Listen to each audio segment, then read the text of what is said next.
Bir boy odam ko'prik quribdi va undan o'tish narxini 1 tanga qilib qo'yibdi.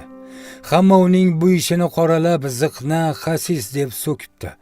Bir kuni dunyodan ketish oldi boy odam o'g'lini oldiga chaqirib shunday vasiyat qilibdi: "O'g'lim, odamlar meni butun umr yomon nom bilan atashdi. Sen shunday qilginki, men o'tgandan keyin hamma meni yaxshi nom bilan eslashsin." O'g'il esa otasidan keyin ko'prikdan o'tib qo'yish narxini 3 tanga qilib qo'ydi. Shunda odamlar ziqna, bu otasiga o'xshamadi, otasi insofli edi deb xotirlashibdi. Bundan xulosa shuki, hayotimiz ham aslida shunday.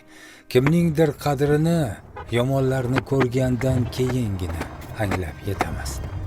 E'tiboringiz uchun rahmat. Salomat bo'linglar.